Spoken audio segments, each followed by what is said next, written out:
Hey, ¿qué onda? ¿Cómo están? Bienvenidos a el segundo episodio de nuestra tercera temporada de Claro que sí. ¿Cómo estás, Javi? Estoy contento, muy contento. Vamos aquí a comenzar a grabar nuestro episodio sobre depresión y bipolaridad, ¿vale? El día de hoy tenemos un bonito invitado por ahí bajo la mesa. Ay, Si escuchan sus patitas. como estamos grabando entre semana, muy noche entre semana, está mi perro Dálmata por aquí en mi casa, en los estudios Pepe y Javi. Entonces, seguramente al rato va a aparecer por aquí este cabrón, Django el Dálmata. Va a tener su primera aparición en YouTube. Y en todos los demás canales estamos en YouTube, Instagram, importante decirlo, YouTube, Instagram, Spotify, Facebook, TikTok, TikTok. Twitter. Twitter tenemos 2 tweets, ¿no? Creo que 3. Tres tweets por ahí tenemos y retweets, ¿no? Aparte, ni lo redactamos, ¿no? Fueron retweets.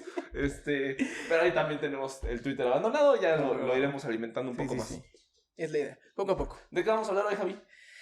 Pues de depresión y bipolaridad y en general Ya lo dije, pon atención.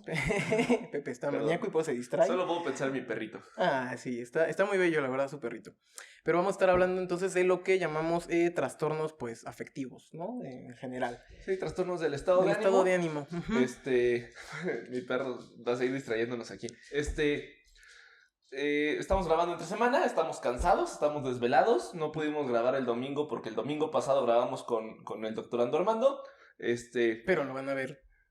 Lo van a ver en marzo, después. güey. Y en marzo van a ver un pronóstico de Super Bowl que ya no se cumplió.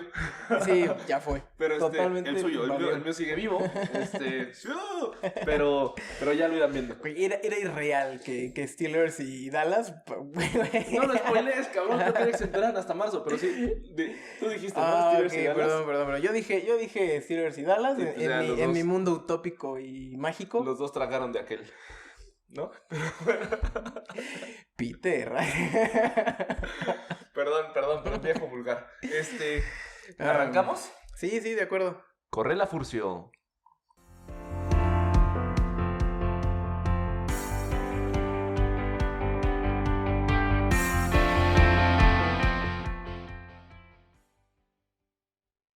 Bien, pues como les dijimos, el día de hoy vamos a comenzar a hablar de depresión, bipolaridad y trastornos del estado de ánimo. Y para comenzar nos gustaría primero como hacer una pequeña diferencia o diferenciación entre lo que es una emoción. Antes inclusive de eso me gustaría hacer una pequeña nota. Haz tu nota. Evidentemente el tono del programa siempre es de cagarnos de risa de todo lo que podemos. Es una importante nota. Esto no quiere decir que es una falta de respeto hacia cualquiera de las personas que esté presentando depresión, ciclotimia, distimia, bipolaridad, sí, cualquiera de los trastornos de los cuales vamos a hablar el día de hoy. Evidentemente nos dirigimos a ellos con el máximo respeto y buscando la máxima profesionalidad. Irán saliendo chistes porque chistes y humor es la línea de este programa. No queremos evitarlo, no queremos cambiarlo, pero lo hacemos con el máximo respeto. Y si tú estás pasando por un episodio depresivo o tienes un trastorno depresivo, quiero que sepas que no estás solo, cuentas con apoyo, puedes acercarte a un profesional. Si no tienes una forma clara de acercarte a ello, por favor escríbenos y contáctanos directamente, contarás con todo nuestro apoyo. Y nada, lo que vamos a hacer hoy aquí es explicarlo, pero también cagarnos de risa como acostumbramos. Sí, exactamente. Y pues agregando un poquito a dicha nota, si me escuchan a mí decir o a él decir que hay algo divertido sobre el tratamiento, es porque nosotros disfrutamos hacer cosas que sabemos que funcionan y que ayudan. Eso es lo que encontramos divertido. Para nada nos estamos riendo. Ajá, sí, o sea, no, eso no es divertido. Sí, porque en el pasado la ansiedad, es que a mí me mama tratar trastorno de pánico. Si vieron el episodio pasado ya lo vieron, me mama. Respect. Pero sí, evidentemente lo hacemos con mucho respeto, mucha seriedad, mucha profesionalidad y el consultante siempre es la prioridad número 1, siempre. Claro. Venga. Ok, entonces, bueno, ahora sí, vamos a empezar haciendo una pequeña diferencia entre lo que es un estado de ánimo, que es perfectamente normal y pasajero, y lo que ya empieza a convertirse un trastorno o lo que llamamos ya una problemática recurrente en la vida. Entonces, no sé, Pepe, si me ayudas con esta parte, ¿cuál sería la principal diferencia entre una emoción y un estado de ánimo? A ver, emoción, lo platicamos en el episodio pasado, es una respuesta compleja que tiene un componente fisiológico, es decir, de cómo responde tu cuerpo, conductual, que es lo que tú haces o lo que operas en el ambiente, cognitivo, que conlleva a ciertos pensamientos, y afectivo. Lo afectivo o sensorial nos referimos a ese distintivo de la emoción. Cuando tú tienes una sorpresa o cuando tú tienes mucho miedo, La respuesta fisiológica se parece bastante. Sí. Sin embargo... Es decir, cuando tienes sorpresa o miedo, corazón acelerado, músculos tensos, respiración agitada, etcétera. Exacto, nivel de atención aumentado. Disminuido. Sin embargo, lo que te permite distinguir si estás sorprendido o si estás asustado, además de las claves del medio ambiente, y del ambiente, es a lo que te sabe la emoción. Permítanme esta metáfora porque no te sabe, pero es una sensación diferente, así como la diferencia en la sensación... Ya tú sabes. Así como la diferencia en la sensación entre el dulce y el salado, que no tienes que saberlo por la textura ni por nada, sino que es una cualidad de la sensación. Así los afectos en una emoción tienen una cualidad diferente en cada una de las emociones. O como cuando no es lo mismo que te peguen a que te peguen. ¿Cómo? Ah, no, nada. Acá yo sacando mis cosas. ¿Cómo? Digo, no, Un día Pepe va a lograr que yo escupa todo mi café. Sí, es mi objetivo. Va a ser un día... Hasta que el foco hasta que la cámara no se... Sí. No va a ser un efecto visual, va a ser completamente real. Sí, güey, a mí una vez me pasó este video que por supuesto que vamos a colgar en la descripción de un reportero de TV Azteca que está en un lugar, Tlanepantla, no me acuerdo qué colonia de Tlanepantla era, pero estaba todo muy inundado, güey, era esto a las 6:30 de la mañana, 7 de la mañana. Y el güey está diciendo, miren, es que está muy profundo y se cae de hocico el charco, güey. Pero, güey, yo estaba viendo eso en vivo antes de ir a la escuela. Me acuerdo que estaba tomando un vaso de café con leche, porque ese era mi desayuno. Y, güey, neta, barnicé toda la pared que tenía enfrente de mí, güey. Evidentemente fui regañado y tuve que limpiar la pared y llegué tarde a la escuela. Pero no, por supuesto es un clásico de internet, eso lo voy a poner. Sí. Ahora imagínense si lo ven en vivo ustedes, o sea, siempre que lo ves en televisión sucediendo es mejor, cabrón, ¿no? Me imagino que sí. Es maravilloso. Yeah. Pero bueno, perdón. Estábamos pero bueno, entonces decíamos que la emoción es una respuesta compleja, ¿no? Que que usualmente viene acompañada de pensamientos, de múltiples componentes, reacciones fisiológicas, conductas. Conductas y afectos. Y la clasificación que nosotros hacemos. Es decir, a lo mejor yo tengo corazón acelerado, respiración agitada, músculos tensos, y si yo te digo, pero estoy en un partido de fútbol, posiblemente estás emocionado, estás agitado por el partido, quizás metiste un gol y de ahí tu respuesta. Pero es diferente a la emoción de alguien que a lo mejor dice, alguien me insultó, mismas características, pero lo clasifico como enojo. Y a partir de esa clasificación también puede cambiar la respuesta, pueden cambiar los pensamientos acompañados. Es un rollo. Algún día hay que hacer un estudio específicamente de eso. De emociones. Y de las teorías de la emoción, ¿no? Claro. Y importante, es pasajera. Entonces, tienes un ambiente que todo el tiempo está cambiando. Nuestras emociones también cambian todo el tiempo. Si me pongo muy muy metafórico, las platicamos como las nubes o como el clima, ¿no? El clima constantemente cambia, las nubes constantemente pasan, van a estar ahí un rato y después se van a ir. No hace falta que más que el clima es tiempo, ¿no? Nada. Que más que el clima es el tiempo. Que más que... El clima son las condiciones perennes de un ecosistema y el tiempo son las condiciones temporales de ese ecosistema. Ok. Si está lloviendo, si no está lloviendo. Perfecto. Pero bueno, es que regularmente decimos clima al tiempo. Y al aire acondicionado si estás en el norte. Y al aire acondicionado si estás en el norte, ¿no? Y saludos. Y coca de naranja, la Fanta. Ni te le dicen coca de naranja. Y yo hice el experimento, tengo un video mío probando el experimento. Llegué, pedí una coca de naranja y me llevaron mi Fanta. Y ni me gusta la Fanta y me la tuve que chingar igual. No, pero a mí me gusta mucho el norte del país. Amo Monterrey, me gusta mucho Monterrey. Estuve un ratito por allá viviendo. Está chingón. Está chingón. Bueno, ya aprendimos que el tiempo y el clima son diferentes. Hablando del estado afectivo, regresando al punto. Y el estado afectivo es ese afecto de la emoción que se puede quedar instaurado, pero solo el afecto de la emoción instaurado durante un largo periodo o durante un largo tiempo. Aquí me gustaría hablar sobre la patologización de los estados afectivos. Exactamente. Patologización viene de patología, que es enfermedad, ¿no? Entonces, no es el estudio de los patos. No es el estudio de los patos todavía. Todavía. Pronto sí. La idea de que una emoción es una enfermedad resulta sumamente nociva, ¿no? Porque entonces estamos diciendo que el resultado del aprendizaje, ahorita vamos a ser más específicos con lo que nos referimos, pero estamos diciendo que el resultado del aprendizaje es una enfermedad.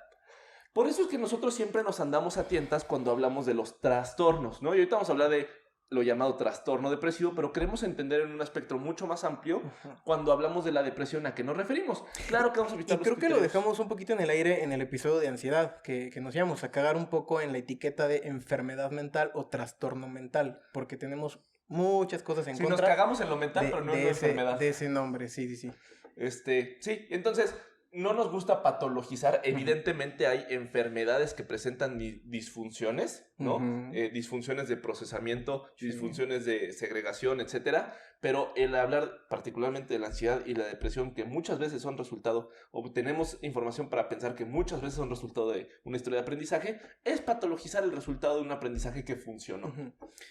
Volviendo a la metáfora, el problema no es que aparezca esa nube, el problema es cuando la quieres alejar tú con tus manitas desde el piso. De acuerdo. Y no hace falta que lo intentemos. Ahora, creo que vamos a empezar a entrarle al tema de depresión, ¿no? Ahora, antes, nada más, el episodio va a constar de, vamos a hablar de la depresión en general y de las diferentes formas que trae de la depresión el DSM-5, entiéndase como depresión mayor, y los otros apellidos, y queremos también hablar de la bipolaridad y la ciclotimia y de la distimia.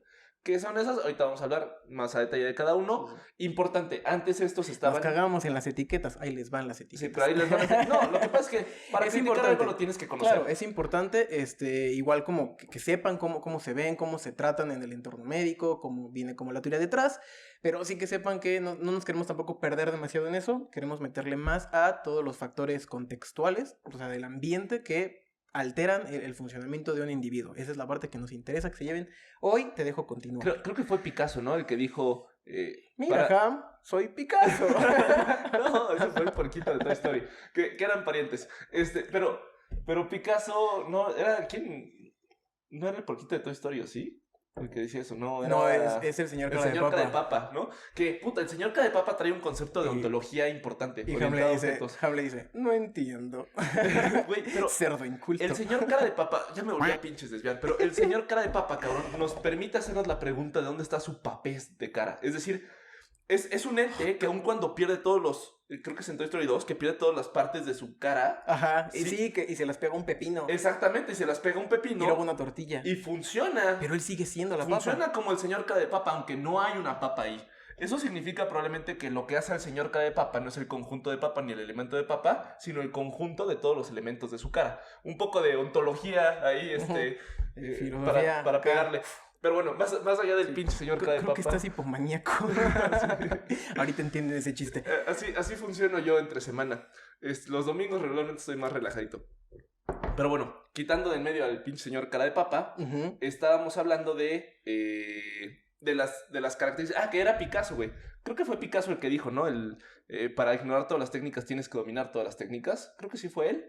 Y puta, Picasso era un chingonazo pintando y ya después fue deconstruyendo su técnica de manera importante. Y en el posmodernismo se nos olvidó esa primera parte de ser un chingón haciendo algo.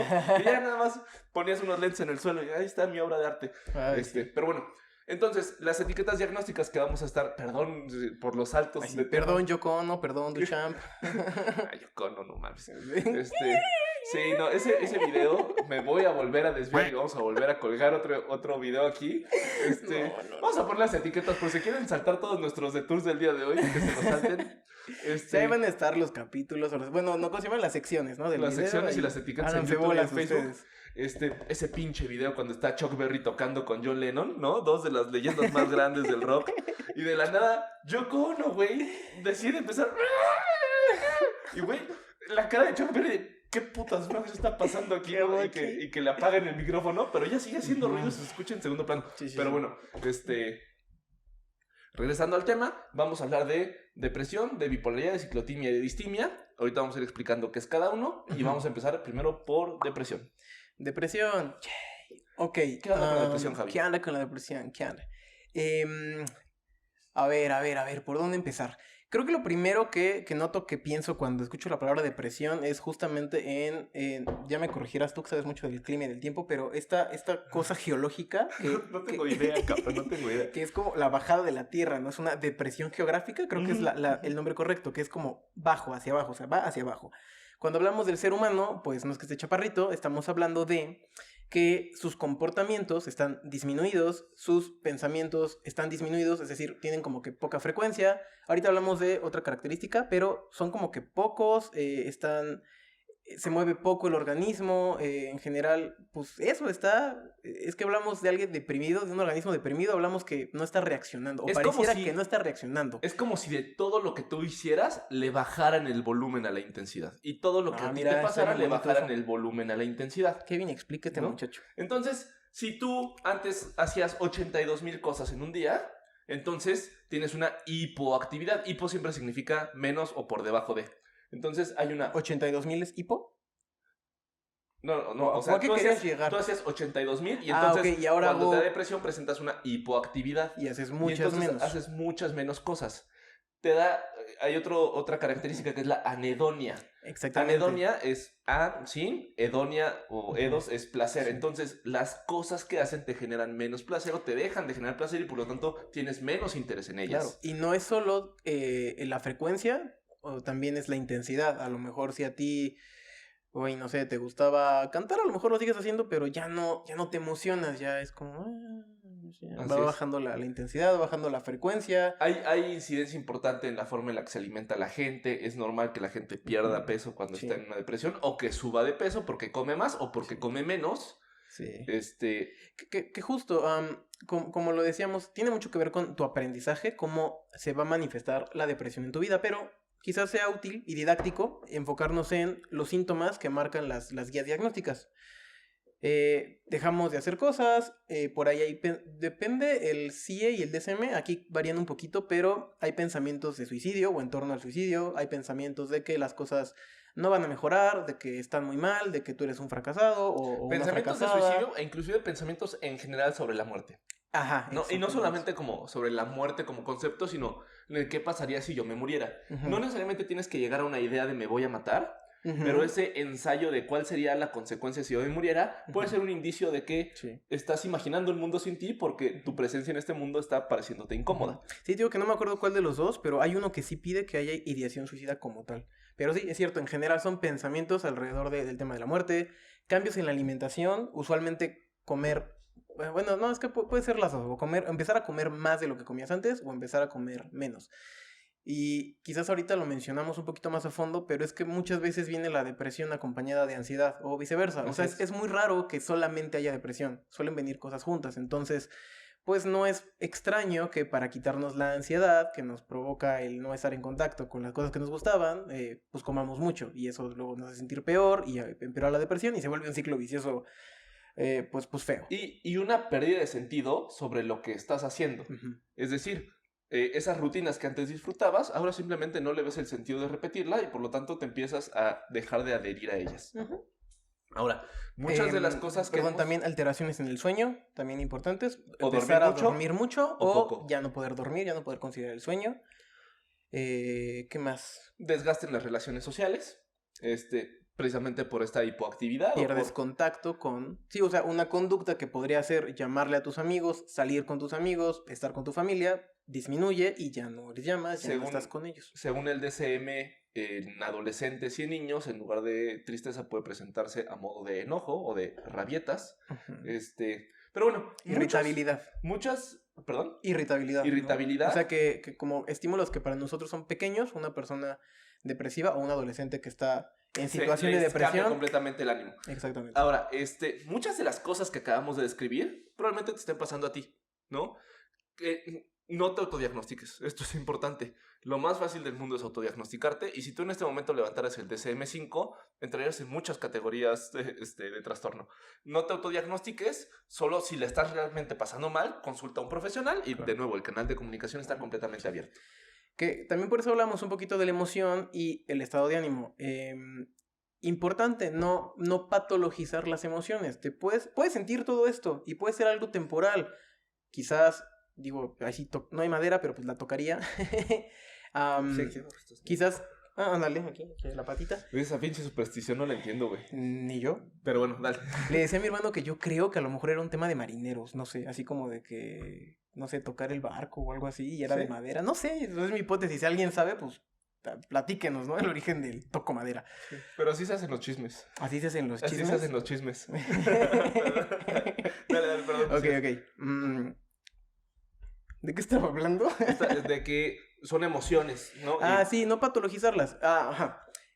Quizás Esperemos que no, pero una persona que recientemente perdió su trabajo, terminó una relación, a lo mejor vivió un duelo, digo, ahorita en esta época pues es una cosa espantosa, está viviendo un duelo, puede que esté viviendo todo esto que acabamos de mencionar y no por eso está deprimido o no necesariamente está deprimido. Sí, uno de los criterios del DSM, que creo que va a cambiar en la versión revisada porque ya se va a meter depresión por duelo. Puta. Pero uno de los criterios del DSM es que si hubo una pérdida de un ser querido en los últimos 2 meses, no se puede diagnosticar depresión, sino que se diagnostica duelo, es decir, que estás en el proceso de superación. Ya tenemos todo un episodio que habla sobre duelo de la, creo que segunda temporada. Y también hay una diferencia que ella hace el DSM en la explicación que da de la depresión, en la cual la depresión parte más del desinterés de las cosas y el duelo pareciera que es más característico por una sensación de vacío, de la ausencia de la persona que está. Pero más allá de irnos a los criterios diagnósticos, ¿no? Criterio A, B, C, D, a mí me gusta mucho retomar, ya lo hicimos en un episodio de la primera temporada, la teoría de Seligman, de la desesperanza aprendida. Indefensión, ¿no? ¿O indefensión o desesperanza. Okay. Depende de la traducción, pero lo pueden encontrar como indefensión aprendida o desesperanza aprendida. Martin Seligman en 1967 hizo un experimento con perros. La vez pasada lo simplifiqué, esta vez también lo voy a simplificar porque la intención no es ser muy técnicos, pero primero lo que hizo es tener a 2 perros. Se tomó una muestra de X individuos, de N individuos. No. Pero tenía a 2 perros en 1967 que los puso en contenedores en los cuales recibían toques eléctricos y un perro estaba en un contenedor que, jalando una palanca, pon tú, podía detener los toques eléctricos y el otro no. Era en el piso, ¿no? O sea, sentían como toquecitos en sus patas. Sí, no los dañaban, sino que simplemente eran toques, así como los mexicanos... Molestos, solo toques molestos. Como los mexicanos contratamos siempre en Chile, la peda, ¿no? En la peda alguien que nos electrocute. De toques, sí, Eso es difícil de explicárselo a los extranjeros, ¿no? Mira, ese señor que viene aquí le vamos a pagar para que nos electrocute y lo vamos a pasar cabrón. Sí. A mí me gusta mucho que me electrocuten, por cierto. Pero bueno, ya, no es cierto. Guiño. Papá, mamá, no es cierto. Pero bueno, entonces, en la primera etapa había un perro en un contenedor que recibía toques eléctricos, pero cuando activaba un mecanismo se detenían esos toques eléctricos. Entonces, perrito en el piso siente toquecitos en sus patas, se mueve a un lugar, activa un mecanismo, ¿no? Solamente activa un mecanismo. Ah, ok, solamente lo activa. Y eso suspende los toques eléctricos. Y hay otro no más toques, que no tiene forma de detenerlo, se detiene aleatoriamente. Entonces, no solamente notó una hipoactividad, menos actividad en el perro, sino que en el segundo perro, sino que hay una segunda etapa. Okay. La segunda etapa había una plataforma con toques eléctricos y después podían saltar un breve escaloncito y ya se iban a un lugar donde no había toques eléctricos. Okay. O sea, el piso estaba dividido en 2 secciones. En 2 secciones. En medio había un escalón. Exactamente. Okay. Y entonces lo único que tenían que hacer los perros cuando sentían toques eléctricos era caminar el escalón y ya no había toques eléctricos. Okay.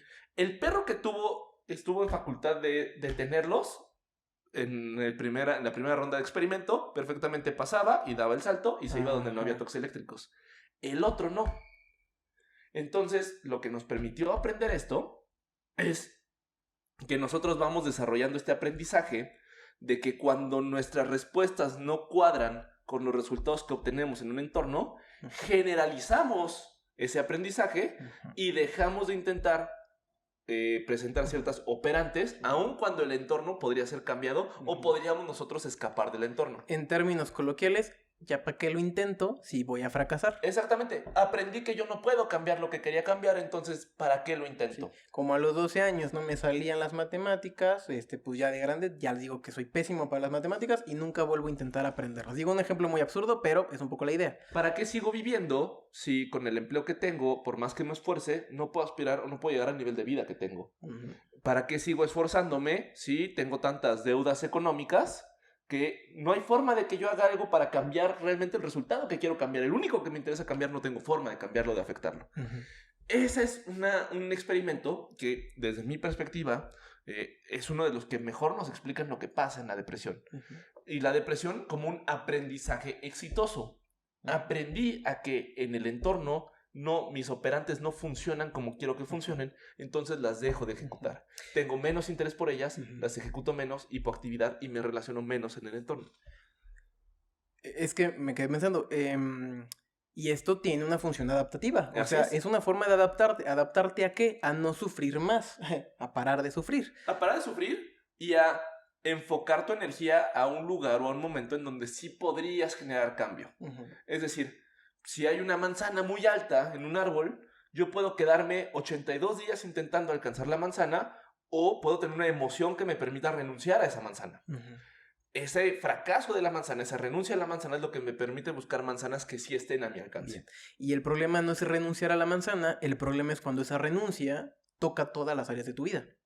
Cuando se generaliza ese aprendizaje. Exactamente. Cuando yo generalizo que como no pude alcanzar una manzana, soy el peor recolector de la vida y no voy a alcanzar más manzanas. Sí. Esto puede ser un aprendizaje tanto en palabras como no en palabras. ¿No? Sí. Muy bien, me gustó. Vale, entonces eso es lo que entendemos en general por depresión. Hay algunas diferencias que hace el DSM, como la depresión mayor, ¿no? La depresión mayor es el criterio diagnóstico por excelencia, que van a encontrar en el DSM en su 5ª edición, y hay ciertos criterios, si es leve, si es moderado, si es grave, si es con ansiedad, si es con episodios psicóticos o con características psicóticas. Que esa es otra, estar triste no es estar deprimido, e incluso cuando ya hay un diagnóstico, es un diagnóstico que va a ir variando, ¿no? Entre lo menos a lo más. O sea, sí son dimensiones. Estamos empezando a cambiar, ¿no? De las categorías rígidas entre sí o no a sí y qué tanto. Así es. Ahora, había otro diagnóstico en el DSM-4, que fue el que todavía nos tocó estudiar a ti y a mí en la universidad. No creo que nos tocó el salto a los dos. Había otro diagnóstico que era la distimia. La distimia significaba que eran episodios depresivos que se mantenían en el tiempo, pero no con la intensidad para llegar a ser la depresión mayor. En el DSM-5 le dan en la madre al diagnóstico de distimia. Sigue apareciendo ahí, pero entre paréntesis, porque ahora como se llama es el trastorno depresivo persistente. Y el trastorno depresivo persistente, según el DSM-5, ya no diferencia en si es muy intenso, si es poco intenso, sino simplemente si sigue dando lata en el tiempo, ya es trastorno depresivo persistente. Ok. ¿Vale? Ahora, creo que vale la pena, si te has sentido, empezar a hablar ya hablamos de cómo se ve, por qué da, por qué podría dar, sí. Hablar de las hipótesis. Quizás, además del por qué podría dar, quizás me gustaría tocar el tema de lo social, ¿no? Que es importantísimo. Porque también creo que hay como este error muy común a nivel como, pues, ¿cómo se dice? Lo popular, ¿no? A nivel coloquial es la idea de que tú tienes depresión, o sea, de que hay una cosa que se llama depresión que está en ti, lo cual, pues, no tiene mucho sentido, si nos paramos en una postura filosófica más materialista. Es decir, nosotros, como, pues, psicólogos materialistas que somos, no pensamos que haya dentro de ti un fantasma que altera tu cuerpo y hace que estés triste. Lo que pensamos es que la persona está en una situación que por aprendizajes va a provocar esta situación que entre en menos conductas, en pensamientos de cierto tipo, en emociones de cierto tipo, y a eso le vamos a llamar depresión. Entonces el problema no está dentro de ti, sino que es una forma en cómo te relacionas con lo que está a tu alrededor. Sí, aunque no estamos en posición de descartar que una falla en el funcionamiento cerebral no pueda provocar depresión. No tenemos evidencia suficiente ni de un camino ni de otro camino. No podemos decir, no puede pasar por el cerebro cómo funciona, pero tampoco podemos descartarlo. Sí. Hay investigación que parece que el sistema hipoficiario hipotalámico adrenal es el que más afectado se ve en las resonancias magnéticas de gente que presenta depresión mayor. Y hasta hace unos años era muy famosa, bueno, sí ha sido muy famosa, pero afortunadamente ha sido muy criticada, la hipótesis serotoninérgica, ¿no? Que mal llamada regularmente hipótesis serotonérgica. ¿Qué es la hipótesis serotoninérgica, Javi? Es la idea de que una menor cantidad de serotonina en tu cerebro o en tu sistema nervioso es la que provoca la depresión. ¿Va así? Es decir, trae menos serotonina, hay que hacer algo para que tenga más serotonina y se le va a quitar la depresión. Póngale más gasolina y el coche se va a mover. Ahora, la verdad es que no es tan sencillo. Como ya lo hemos visto en los episodios con el neuropsicólogo Armando, hablar de un neuromodulador, ¿no? Que es universal y que es el único responsable de una emoción, siempre es simplificar demasiado las cosas y por lo tanto entramos en la falsedad. Depende mucho de las estructuras en las cuales afecta, depende mucho de los receptores en los cuales funciona y es un tándem de neuromoduladores y de neurotransmisores los que ocasionan cualquier tipo de emoción. Las emociones no son tan sencillas como, ay, tengo dopamina, estoy feliz. No funciona así. Quizás el error común es pensar que todo ocurre del cerebro para abajo. O sea, la afectación en el cerebro y de ahí para lo demás. Hoy sabemos que también hay pues procesos terapéuticos que pueden alterar el funcionamiento del cerebro. Es decir, por ejemplo, los ejercicios en mindfulness o en atención plena pueden ayudar a reconfigurar la forma en que funcionan ciertas redes a nivel cerebral. Otra forma sería con la psicofarmacología, con medicamentos. Con medicamentos o con estimulación eléctrica. Con estimulación eléctrica. Terapia electroconvulsiva. Suena muy feo electroconvulsivo, ¿no? Sí, suena muchos a que te van a mitos. poner y que te vas a super atacar. No es tan agresivo la realidad. Y ha evolucionado mucho la tecnología en los últimos 5 años. Yo he tenido el privilegio de trabajar con muy buenos neuropsiquiatras que trabajan con terapia electroconvulsiva y hemos dado muy buenos entiendo yo resultados. que hoy en día ya es muy, muy específica, ¿no? Y puedes estimular zonas muy específicas con el voltaje adecuado. Ya no es, vamos a Así electrocutarlo y a ver qué pasa. No, Así no. es. Y con efectos secundarios mínimos. Entonces, eso es importante, efectos secundarios mínimos. Y funcionan muy bien cuando se casa con una buena psicoterapia. Entiendo que se usa mucho cuando vemos que es resistente a otros tratamientos, ¿no? Así es. O sea, cuando ya no funciona otra cosa, pues vamos a ver si Las el veces electroconvulsivo que funciona. las veces que yo he trabajado ese tratamiento cruzado es porque realmente es una depresión persistente. Ok, interesante. Y que no fue suficiente o no ha sido suficiente los protocolos de psicoterapia, porque puede suceder. Aún así, hay varias psicoterapias que tienen fuerte evidencia de funcionar con la depresión. Quizás me gustaría explicarlo como una red, ¿no? Donde el cerebro es un componente importante, pero no es el único, ni es el suficiente para explicar un problema de depresión. Entonces, sí es importante observar el cerebro, ver qué está ocurriendo ahí, ver qué cambios podemos hacer, pero no tiene que centrar toda nuestra atención eso. Porque al final, o sea, haya o no niveles adecuados de serotonina o dopamina o el químico que quieran, los químicos no enseñan conductas. Eso es como lo importante. O sea, tú por ponerle serotonina a alguien y que se sienta bien, no va a cambiar. Solo cambia el estado disposicional. Exactamente. Es decir, pero cambiar el estado disposicional es como decir si una persona está dormida o despierta, son estados disposicionales diferentes. Toda la gente que está despierta comete conductas diferentes aún estando despiertos. Entonces, lo que hacemos con esos tratamientos es modificar el estado disposicional de una persona. Que es el primer paso. O sea, es un poco como decir, ahora ya tengo ganas, pero no sé qué hacer porque no has aprendido nuevas conductas, que es donde entra el tratamiento psicológico. Ok, tienes ganas, vamos a usarlas para hacer cosas. Y no siempre es necesario. Y exactamente. Tener ganas primero, pues. La verdad es que no son necesarias las ganas para empezar a generar cambios, ¿no? Y aquí creo que podemos empezar a hablar de la activación conductual. Sí. Hay varios tratamientos que tienen evidencia y fuerte evidencia, lo vamos a colgar en la descripción. No nos da el tiempo para revisar todos. Terapia cognitivo-conductual, terapia enfocada en problemas también tiene amplia evidencia. ACT tiene, según LAPA, evidencia moderada, aunque hay varios metaanálisis y revisiones sistemáticas que ahí va. paran mejor a ACT. Mindfulness, por ejemplo, tiene fuerte evidencia, siendo que mindfulness es parte del protocolo de ACT. Sí. ¿No? Entonces, ahí es donde tenemos que empezar a hilar fino. Sí. Pero me gustaría empezar a hablar de activación conductual.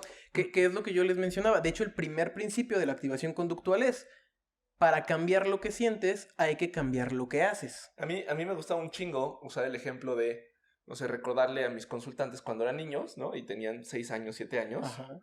E iban a la escuela todas las mañanas y se levantaban a las 6 de la mañana. Y no tenían ganas de levantarse a las 6 de la mañana. La absoluta mayoría. No había quien sí. Luego cuando llegabas a la escuela... No, sí, horrible pararse. ¿Tú sí? ¿Tú sí te levantabas? No, para nada, güey. No, güey. Puro chiste. Puta, yo como lo sufrí, cabrón. Yo no sirvo antes de las 8 a.m. Nunca. Nunca he servido. Pero bueno, te podías levantar a las 6 de la mañana aunque no tuvieras ganas. ¿De qué dependía? Sí, un ente externo, probablemente tu mamá, tu papá, tu abuela, párate, mijito, quien haya vámonos. sido un despertador o lo que fuera, pero te despertaba. Sí. Podías hacer conductas que no tenías nada de ganas de hacer. Y llegabas y hacías la tarea. Y no tenías nada de ganas de hacer la tarea, pero la hacías. Conforme vamos creciendo, vamos creando esta falacia de que para hacer algo tenemos que tener ganas de hacer algo. Y esa es una cadena que tú estás en perfecta posición de romper. Poco a poco. Poco a poco, pero no tienes que tener ganas para presentar una conducta. Sí. Los grandes cambios muchas veces parten de conductas que no tienes nada de ganas de hacer. Y creo que ahí podemos empezar a hablar de activación conductual. Me encanta. Hay un curso por ahí de terapiascontextuales.com y el ejemplo que usan es que platica ya se me olvidó su nombre, una disculpita. Pero él platica. Pero, José Olid nos platica este ejemplo del aire acondicionado, que puta, qué calor hace. Hace un chingo de calor. Ahí está el aire acondicionado, pero tengo tanto calor que no veo cómo voy a pararme a prenderlo. Quizás mejor me espero un poquito a que se refresque el ambiente y ya que me sienta yo como más fresco, ya me paro y prendo el aire acondicionado, ¿no? Entonces a mí me gustó mucho esa metáfora porque ilustra muy bien lo que queremos decir. No necesitas, en este caso, estar fresco para ir y cambiar el ambiente, que es prender el aire acondicionado. Necesitas simplemente pararte con todo y el calor, con todo y el malestar, con toda la incomodidad y empezar a cambiar el ambiente. Cuando cambie el ambiente ese aire acondicionado te va a ayudar a que ya te empieces a sentir más fresco. Ahora, también menciona que es muy común que en la vida ocurran pequeñas brisas de aire, pequeños momentos que nos desahogan. Parece ¿no? que hay menos calor. Parece que hay menos calor, pero regresa. Y así mucha gente la vive. Pasan muchos años con pequeñas brisas, pero nunca han prendido el aire acondicionado y es cuando se empieza a cronificar y se vuelve ya a la larga un problema.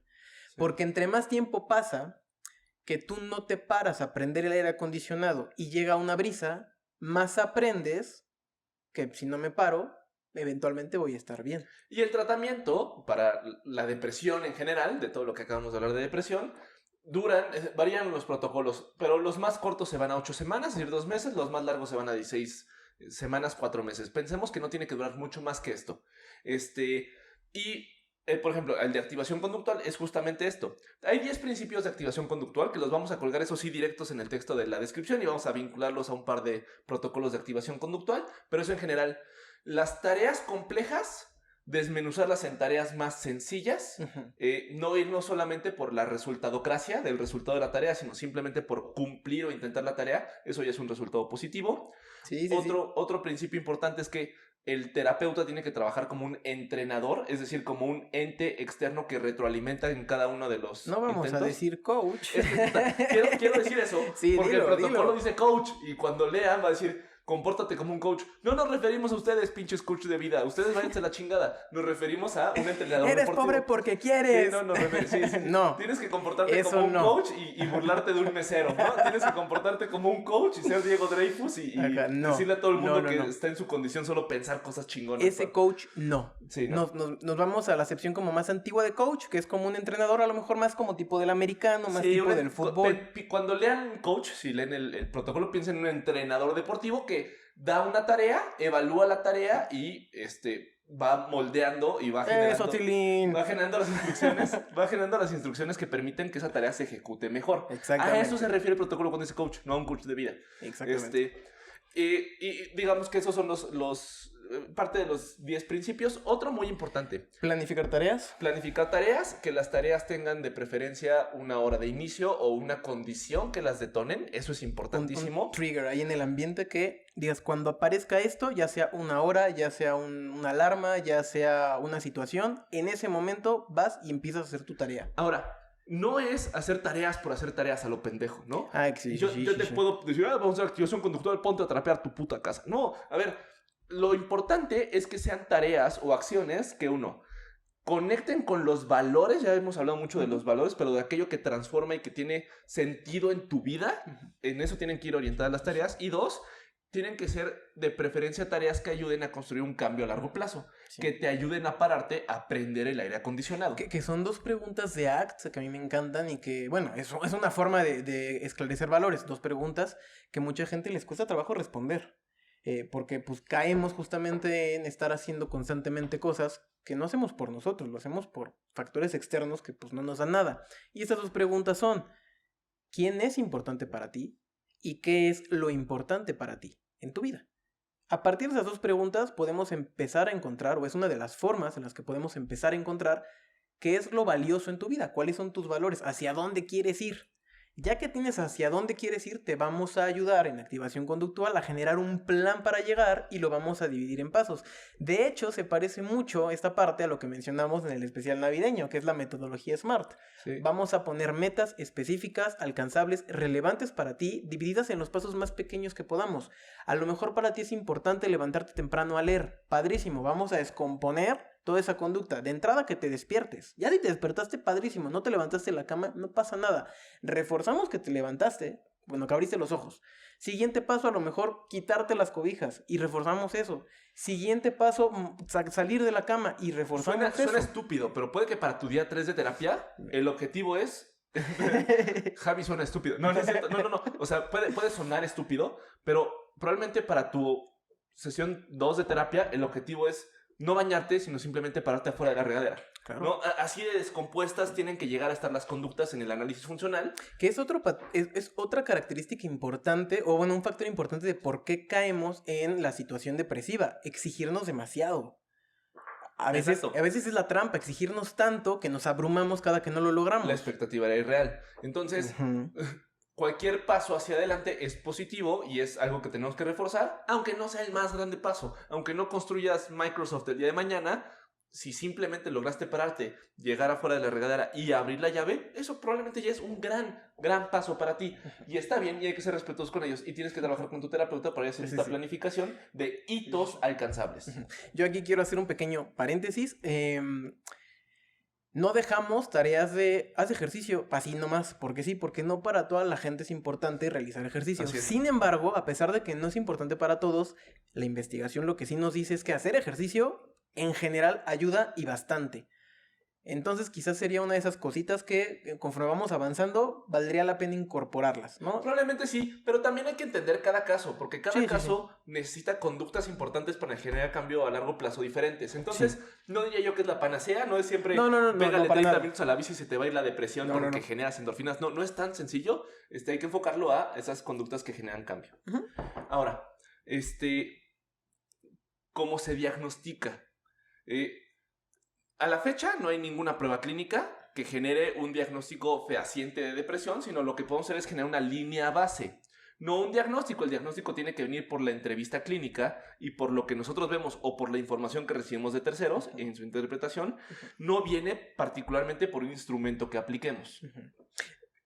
A lo mejor una crítica a la hipótesis serotoninérgica. No hay forma de que yo mida cómo está ahorita la serotonina de Pepe en su cerebro, o sea... Así es, no hay... Tiene que ser por la observación de las conductas. Y lo que haces es generas una línea base de cómo se ve la depresión en esa persona y a partir de ahí te empiezas a mover. Yo he usado lo que regularmente se usa, que también lo van a ver en los protocolos que vamos a colgar, es el BDI o el Inventario de Depresión de Beck, el cual fue creado por Aaron Beck y por el Beck Institute. A mí algo que me gusta usar un chingo porque lo he encontrado muy práctico y me ha funcionado mucho en los procesos es utilizar una aplicación que va en el celular que se llama Mood Meter. Mood Meter cuesta creo que $1 y está en todas las tiendas de dispositivos. Y lo que tú haces es la abres y hay 4 cuadrantes de emociones. Uno rojo, creo que es rojo arriba a izquierda, verde, azul y amarillo. La cosa es mucha energía y baja energía en el eje de las Y y en el eje de las X es placentero o poco placentero. Y entonces ahí son como 64 cuadritos que cada uno tiene un afecto diferente descriptivo. Me siento melancólico. Entonces te metes ahí y registras qué actividad estás haciendo y en qué estás pensando en ese momento. Y el que las personas o los consultantes lleven ese registro nos ayuda un chingo a vincular cuándo se presentan estos afectos, sobre todo vinculados a qué tipo de conductas y si vamos avanzando en el tiempo. Porque puedes tener reportes diarios, semanales, mensuales. Cuesta como $15, no me pagan por anunciarlo, pero a mí como terapeuta me funciona un chorro. Padre. Esa es una gran alternativa tecnológica. Algo un poquito más austero, pues es en una hojita hacer tu registro de qué haces en la semana, ¿no?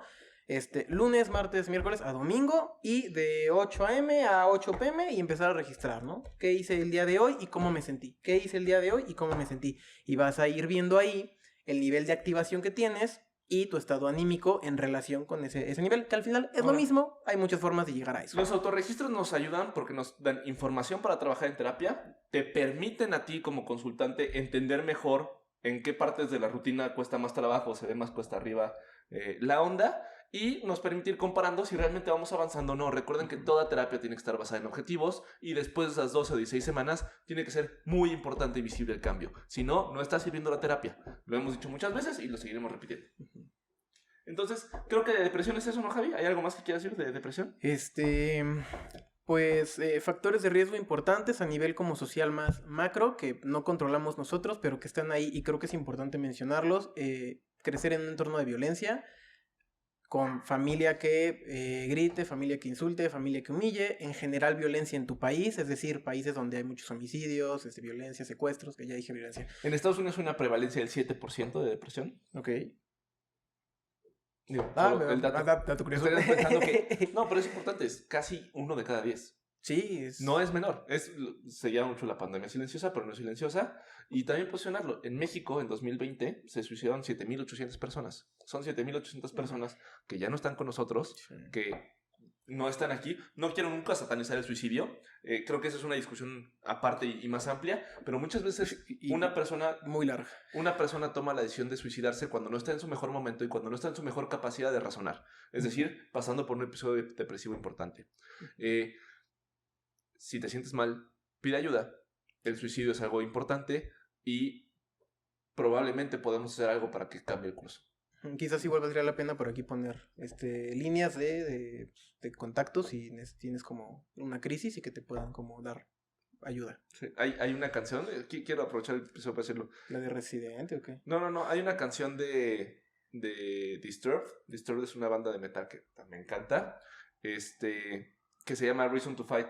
Uh-huh. Y justo habla de adicciones, de depresión, de todo. Es una rolototota. Y vamos a colgar el video aquí porque llega duro. Pero bueno, bien. Platiquemos de... perdón, algo más de depresión. Pobreza. También se ha visto que es un factor importante, la pobreza. Bueno, es que a ver, también, esa es otra cosa. Cuando hablamos de activación conductual, hay una parte en la que la idea es empezar a proponer cosas que pudieran ser divertidas, ¿no? O sea, una lista como de actividades potencialmente divertidas, reforzantes, apetitivas. Y pues sí, hay gente que si tiene la capacidad adquisitiva te va a decir, a lo mejor aventarme de un avión, padrísimo, lo podemos intentar y a lo mejor sí te activa y a lo mejor sí es importante para ti y te ayuda a salir de la depresión, pero pues si vives en un entorno de pobreza, pues hay muchas de esas actividades a las que no vas a tener acceso. Entonces, pues sí es un factor que complica tanto el tratamiento y que además es un factor de riesgo para que aparezca después. Sí. Vete de viaje. ¿No? Sí. Me mama ese tren de Twitter. Que sí funciona mucho. Sí, funciona. Pero me mama ese tren de Twitter de la gente que nace con dinero es capaz de verte a los ojos y decirte, ¿por qué no te vas de viaje? ¿Por qué no hay como? No, pero... Que ahí tiene mucho sentido lo que decíamos. La depresión es una relación que tienes tú con tu ambiente. Cuando te vas de viaje cambias completamente de ambiente, cambias completamente tu forma de relacionarte. Ya no tienes depresión. Y no queremos por esto invalidar que una persona en un nivel socioeconómico privilegiado no pueda sentir depresión. Claro que puede sentir depresión. Sí, puede. Y claro que puede recibir ayuda y claro que se puede cambiar. Claro. Solamente hay que reconocer también los factores ambientales que promueven la depresión. Sí. 66% de los suicidios en el mundo suceden en los países pobres. Sí, y además de lo que mencionamos, que es como en general violencia, pobreza, bajo nivel socioeconómico. También importante hablar lo que platicamos de el especial navideño, abuso sexual, violación, también son temas súper delicados que a la larga además parece que están relacionados con otro tipo de enfermedades, ya que producen pues efectos fisiológicos a largo plazo, ¿no? Estaba leyendo por ahí un libro muy interesante al respecto que habla sobre respuestas inflamatorias crónicas que se producen a partir de el evento traumático o el evento que podría generar en unos años depresión. Y depende también la edad en la que ocurre el abuso o la edad en la que ocurre la situación de violencia. Y ya tendremos también un capítulo para hablar del trauma, pero bueno. Démosle una pasada rápida a bipolaridad, ¿no? Sí, adelante. Ya nos colgamos un rato en depresión. Bipolaridad, que de nuevo antes estaba en la misma categoría diagnóstica en el DSM-4 que la depresión, fue separado en el DSM-5. Uh-huh. Esta es de las palabras que la gente se ha adueñado, ¿no? Y que le dio el significado que estoy diciendo. Soy bien bipolar porque cambio mucho de opinión, ¿no? Entonces, igual que, estoy bien depresivo, tengo depresión. Mi mamá es bipolar, hace ratito estaba contenta y ahora está súper enojada. No, la bipolaridad no es eso. La bipolaridad es, creo que aquí sí podemos hablar de un trastorno importante. Sí. Antes era conocido como un trastorno maníaco-depresivo. Maníaco-depresivo porque tenías episodios de manía o de hipomanía y de depresión. ¿Qué es un episodio de manía? Y esto es importante decirlo, es una semana que parece que te echaste una tacha. Sí. Es decir, es una semana que... continuamente. Hablas un chingo, no te puedes concentrar y haces un chorro de cosas. De verdad, tienes muchísima energía. Te sientes invencible, grandioso. Invencible y después muy fatigado porque todo lo que hiciste, crees que no puedes parar. Toda tu atención se enfoca hacia una esfera en particular, sea laboral, sea social, sea de irte a caminar, te expones a riesgos, crees que no te va a pasar nada. Casi no duermes. Caminar en el borde de un edificio, casi no duermes. Hablas mucho, muy rápido, tienes una cantidad de pensamientos impresionante que circulan y circulan y circulan y no paras. Estás tan eufórico que vas desgastando tus relaciones sociales, puede que no te presentes a trabajar, le das en la madre a tu vida en esa semana o en esas 2 semanas, y posiblemente inclusive tienes episodios psicóticos, es decir, te desconectas de la realidad y ves cosas que no están sucediendo. ¿Cómo le das en la madre a tu vida? Te echaste todo el límite de crédito de tu tarjeta, chocaste un coche, te fuiste de viaje, robaste algo, o sea, cosas así muy, muy extremas. Eso es la manía, ¿no? Que la y hipomanía... dura una semana. A ver, hablando de la psicosis, cuando aparece psicosis, es manía, no importa cuánto dure. O sea, si fue un día, pero tuviste alucinaciones, ya. Es bipolaridad tipo 1. Es lo que importa. El episodio de manía, cuando aparece la psicosis, ya, no importa el tiempo. La otra es que acabes en un hospital. En un hospital o el desgaste social. Es decir, no acabaste en un hospital, no tuviste alucinación, pero perdiste tu chamba por las madres que hiciste. Entonces, a fuerza es manía. La hipomanía, de nuevo, hipo, menos que, es una manía, pero no tan fuerte que no llegue a ese nivel de desgaste social. Y por lo general, bueno, el criterio diagnóstico es que dura 4 días, me parece, o menos. O sea, si son como más cortitos, ya no hablamos de manía, hablamos de hipomanía. Así es. Entonces, tu mamá que cambió de opinión 3 veces en un día, no es bipolar. No te preocupes, solo cambio de opinión, como todos los seres humanos. Ahora... hipomanía, perdón, A lo mejor falta un poco de entrenamiento ahí en asertividad, pero nada más. Sí. Ahora, trastorno bipolar justamente es de 2 polos. Hay manía o hipomanía y hay depresión, ¿no? Hay 2 tipos, trastorno bipolar tipo 1 y trastorno bipolar tipo 2, justamente en la diferencia del nivel de desgaste que se genera en las relaciones. Entonces, tipo 1 tienes la manía, que es un pico enorme de activación y después baja por completo. A un episodio depresivo que dura más de 2 semanas o 2 semanas o más. En la tipo 2 tienes un estado de activación que no es tan duradero ni tan extremo como la manía y luego el episodio de depresión. Y luego el episodio depresivo. Entonces, eso es lo que es la bipolaridad. A lo mejor vale la pena por aquí poner una imagen, de una gráfica que ilustra un poquito cómo es bipolaridad 1, 2 y ciclotimia. Así es. Bueno, la ciclotimia es, como lo va a decir la gráfica, no llegas ni tan arriba ni tan abajo. Es como una función sinusal. Exactamente, ¿no? O sinusoidal, ¿cómo se dice? Sí. No sé, pero es como cuando sacas el seno. No, espérate. No, ese es well done. Eso no salió como yo quería. Ese es well done. Sí, la función seno que se ve que sube y baja de manera como paulatina, más o menos así es la ciclotimia. No son episodios ni tan extremos de manía, ni la depresión es tan tan mayor. Así es. Y el tratamiento... Ya los dos en chinga. Importante, el tratamiento para la bipolaridad es siempre híbrido. Nunca es solamente psicoterapia. Y aquí es donde tenemos que reconocer nuestros límites. Sí. Se tiene que trabajar cruzado con un psiquiatra. Con farmacoterapia, sí. La farmacoterapia varía mucho, ¿no? Porque va desde litio... antipsicóticos, inhibidores de la recaptura de la serotonina, estabilizadores de ánimo, de la dopamina, estabilizadores del estado de ánimo, clonazepina, carbamazepina, valproato de sodio, litio, o sea, hay un montón de químicos. Hay un chorro, es todo un tándem y puede variar mucho. Aquí, hay quien sabe, es el psiquiatra. Hay que acercarse al psiquiatra para que el psiquiatra recete, diagnostique cruzado y recete. Y del lado de psicoterapia, lo que podemos hacer es trabajar. Hay moderada evidencia de terapia cognitiva y moderada evidencia de terapia conductual y cognitivo-conductual. Aquí no es donde somos fuertes y hay que reconocerlo. Sí. Pareciera que la opción más fuerte para el tratamiento bipolar es... apoyo familiar. Apoyo familiar. Hay un tipo de terapia particular que se llama Family Focused Therapy. Es decir... terapia centrada en la familia. Terapia centrada o terapia enfocada en la familia. Solo esta. Hay muchos otros tipos de terapia familiar, pero no tiene evidencia de servir. La terapia enfocada en la familia es la que más evidencia tiene de funcionar. Vamos a colgar también links para que puedan consultar más a detalle, pero al final es primero la psicoeducación de lo que pasa en la bipolaridad. Explicarle a la familia qué es un episodio maníaco, qué es un episodio depresivo, qué pueden esperar y cómo pueden ayudar a prevenir que ocurra algo grave durante esos episodios.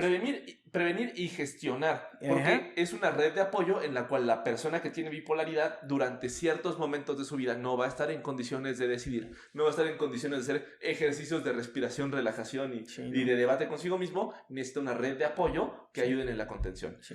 Esto, evidentemente... Dame las llaves del coche, dame tu tarjeta de crédito, tú de aquí no te vas a ir en coche. Exactamente. Esta semana. Sí, de aquí a que se te baje. Sí. Ahora, esto evidentemente da un pronóstico mucho más favorable a quienes tienen una red de apoyo que a las personas que tienen que vivir esto en soledad. Hay que decirlo, la bipolaridad también tiene una incidencia muy alta de suicidios.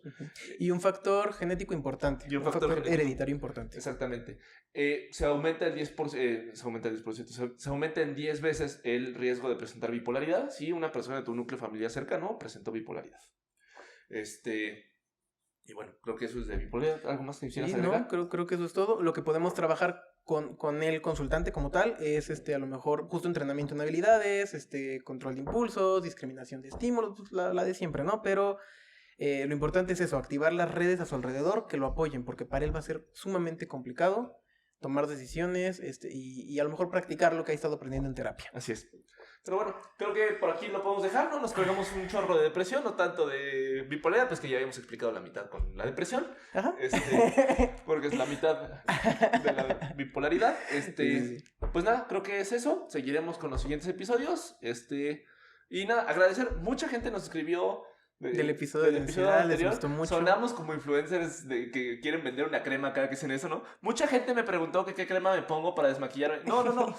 Pero honestamente agradecemos mucho todos los mensajes que nos llegaron, tanto en lo público como en lo privado. Sí, muchas gracias. Por ahí cayeron un par de 20 de que, rayos, llevo 3 años en terapia con un trastorno de ansiedad y ya dijeron estos fulanos que parece que no es por ahí. Gracias por hacernos llegar la información, gracias por compartirlo. Pues siempre ha sido la intención, ¿no? Que ustedes entren o estén en una terapia que funcione.